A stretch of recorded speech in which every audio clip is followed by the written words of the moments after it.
జగన్ 2 హెలికాప్టర్లు ఎందుకు తెచ్చారు? దిగిపోయే ముందు రాష్ట్ర ఖజానాను ఖాళీ చేసేందుకు హెలికాప్టర్లు, ఎలక్షన్ కోసం పార్టీ కోసం 2 హెలికాప్టర్లు వాడుతారు.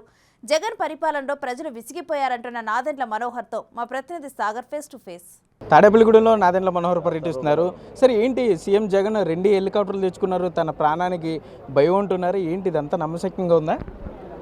అంటే ప్రజలే ఇటువంటి విషయాలు తెలుసుకున్నప్పుడు అర్థం చేసుకోవాలండి. ఏ విధంగా మోసం చేస్తూ ఉపన్యాసాలకి పరిమితమై ప్రజాధనాన్ని వృధా చేసి పార్టీ ఖర్చుల కోసం ఈ ముఖ్యమంత్రి వాడుతున్నాడో దాని గురించి తెలియాలి. పేదల తరఫున నిలబడి నేను పోరాటం చేస్తున్నాను, వీళ్ళందరూ కలిసి నా పైన యుద్ధం చేస్తున్నారని ప్రకటించిన ఈ ముఖ్యమంత్రి ఈ రోజున మరి ఎందుకు ప్రజాధనాన్ని దుర్వినియోగం చేస్తూ తన ప్రచారాల కోసం 2 హెలికాప్టర్లు వాడడం అంతకన్నా హేయమైన చర్య ఏమైనా ఉంటుందో చెప్పండి. ఇది దుర్మార్గం. ఇది చట్టంలో, లోక్సభలో పాస్ చేసిన చట్టంలో కేవలం ప్రధానమంత్రి గారికి ఆయన్ని సురక్షితంగా తీసుకెళ్లాల్సిన అవసరం ఉంది గారు మన దేశానికి. ఆయన రక్షణ కల్పించాలి కాబట్టి ఎస్పీజీ రూల్స్ ప్రకారంగా ఆయన ఒక్కరికే ప్రభుత్వం నుంచి ఉపయోగించే హెలికాప్టర్లు ప్రధానమంత్రి గారు వాడతారు.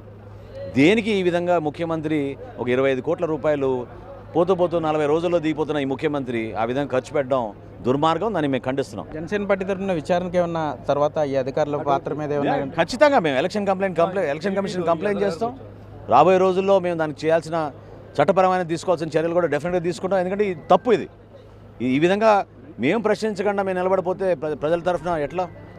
ఎన్ని మాటలు అన్నాడు ఆయన ఇన్ని రోజుల నుంచి, దాన్ని మేము ఖండిస్తున్నాం. చాలా తప్పు, అది పొరపాటు. అది తాడేపల్లిగూడెం సభకి ఎంతమంది హాజరవుతారు అనుకున్నారు? సుమారుగా 20 ఎకరాల్లో ఏర్పాటు చేశారు. వేదిక మీద ఎంతమంది ఉంటారు? వేదిక పైన 500 మంది అండి. తెలుగుదేశం పార్టీ నుంచి 250, జనసేన పార్టీ నుంచి 250, ప్రతి నియోజకవర్గాల నుంచి ఒక ప్రతినిధి ఉండేటట్టు రాష్ట్ర వ్యాప్తంగా వచ్చే సీనియర్ నాయకులను అందరినీ కూడా జాగ్రత్తగా కూర్చోబెట్టే విధంగా మేము అన్నీ ప్లాన్ చేసుకుంటున్నాం. ఒక అద్భుతమైన సభ ఇది. కనివిరిగిన రీతిలో బ్రహ్మాండమైన విజయవంతంగా జరిగే ఈ సభ ప్రజలు ఎదురు చూస్తున్నారు.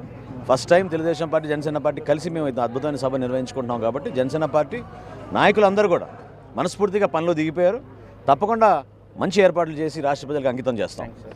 అంటే మొత్తం మీద చూసుకుంటే జనసేన పార్టీ తాడేపల్లిగూడెం సభకు సంబంధించి సుమారుగా 5 లక్షల మంది ఇటు జన సైనికులు కానీ టీడీపీ కార్యకర్తలు కానీ హాజరవుతారంటున్నారు. ఈ తాడేపల్లిగూడెం సభ వేదికగా ఇటు టీడీపీ కానీ ఇటు జనసేన పార్టీకి సంబంధించి చంద్రబాబు, పవన్ కళ్యాణ్ ఎన్నికల శంఖారావాన్ని కూడా పూరించనున్నారు. సీఎం జగన్ 2 హెలికాప్టర్లు ప్రజాధనాన్ని సుమారు 25 కోట్ల మేర వృధా చేస్తున్నారు. దీని మీద తప్పనిసరిగా విచారణకు మేము డిమాండ్ చేస్తామంటూ కూడా Janasena party PAC chairman Nadendla Manohar demand చేసే పరిస్థితి అయితే ఇక్కడ ఉంది. కెమెరామెన్ భాగ్యరాజ్తో సాగర్, బిగ్ టీవీ, తాడేపల్లిగూడెం నుండి.